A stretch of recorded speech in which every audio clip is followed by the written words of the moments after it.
এবং বরাবরের মতো আজকেও আপনাদের সাথে শেয়ার করব আমি কীভাবে ট্রেড করি। আসুন তাহলে আমরা মার্কেট একটু দেখি। এখন আমরা AUD NZ মার্কেটে আছি। তো এখন মার্কেটটা চলতেছে মূলত ডাউন ট্রেন্ড মার্কেট চলতেছে। তো আমাদের রুলস অনুযায়ী আমরা জানি যে যখন ডাউন ট্রেনে মার্কেট যাবে তখন ট্রেনের বিপরীতে আমরা ট্রেড করব না, ট্রেন যেভাবে যাবে ওইভাবে আমরা ট্রেড করব। যাই হোক, এখন এখানে যেহেতু এখানে একটা রাউন্ড নাম্বার আছে, ওই জায়গায় আমি পরপর 5টা ট্রেড নিলাম। এটা কেন নিছি, এই যে পরপর যে 3টা ক্যান্ডেল আছে, 3টা ক্যান্ডেলের নিচে একটা মানে হ্যামার ক্যান্ডেলের মতো তৈরি হয়েছে, আর এখানে একটা রাউন্ড নাম্বার আছে 400 রাউন্ড নাম্বার আছে। তো মার্কেটের ওভারঅল টার্গেট থাকবে, এই যে আমি একটা গ্রাফ করে দেখাচ্ছি, মার্কেটের ওভারঅল টার্গেট থাকবে নিচের দিকে মুভ করা। কেননা এই যে এখানে পরপর 3টা ক্যান্ডেল কিন্তু মানে একই জায়গায় হয়েছে, ইভেন রাউন্ড নাম্বার দিকে মার্কেটটা ব্রেক করছে। তো যাই হোক, আমার মোটামুটি ভালো একটা প্রফিট হয়ে গেল।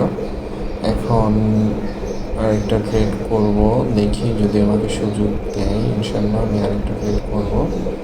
আমি একটু দেখে নিই, যেহেতু এখানে একটা রাউন্ড নাম্বার আছে প্রথমত, দ্বিতীয়ত হচ্ছে মার্কেটও চলতেছে ডাউন ট্রেনে, সেক্ষেত্রে এখান থেকে আমি ট্রেড নিতে পারি। যাই হোক, দেখি এখান থেকে আমি আপ ডিরেকশনের জন্য এন্ট্রি নিলাম।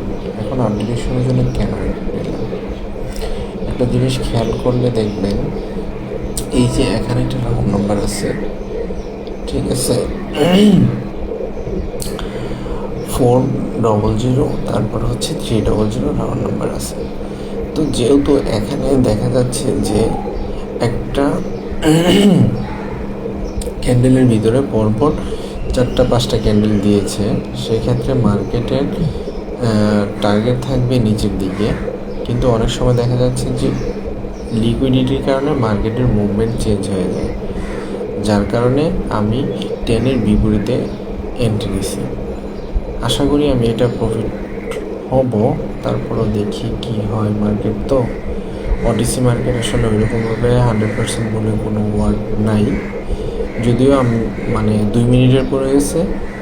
যদি মানে 1 মিনিটের পড়তো তাহলে প্রিভিয়াসে যে ক্যান্ডেলে আমি যেখানে এন্ট্রি করছিলাম সেটা আমার প্রফিট ছিল। তো যাই হোক, এখন দেখি এটা আমার প্রফিট দেয় কি না। Let's see,